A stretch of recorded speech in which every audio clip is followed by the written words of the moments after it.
Hi everyone, welcome to the Auto Luxury channel. The year was 1968, and Pontiac had just unleashed an absolute legend, the all-new second-generation GTO.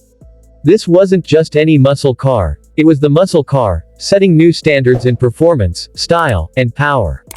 Today, we're taking a deep dive into the 1968 Pontiac GTO, its bold exterior, refined interior, and monstrous performance.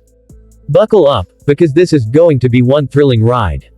Exterior. Narrator. One look at the 1968 GTO, and you know this car means business.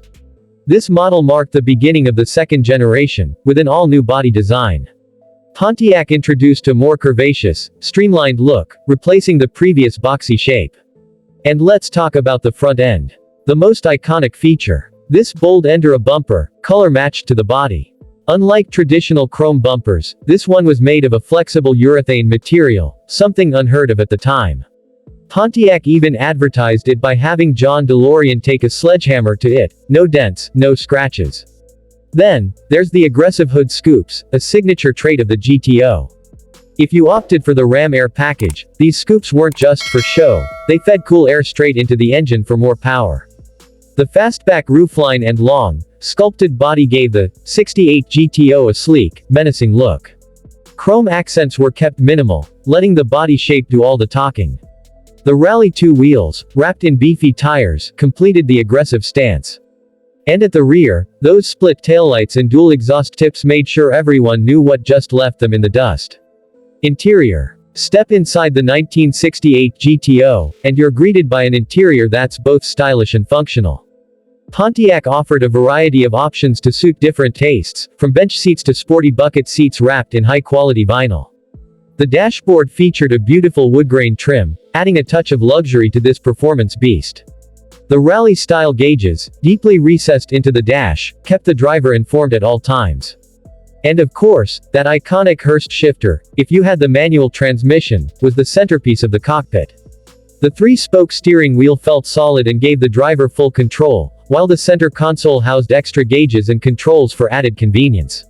Pontiac even offered an optional hood-mounted tachometer, so you could keep an eye on your RPMs without taking your eyes off the road. Performance. But let's be real, you didn't buy a GTO just for looks. You bought it for this, the raw power under the hood.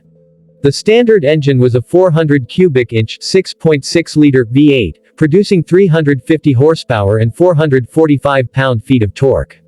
But if that wasn't enough, Pontiac offered the high-output version with 360 horsepower, and the top dog Ram Air 2 package pushing around 366 horses. These numbers were seriously impressive for 1968. With a 4-speed manual transmission, the GTO could rip through the quarter-mile in the low 14-second range, lightning fast for its time. 0 to 60. About 6.2 seconds.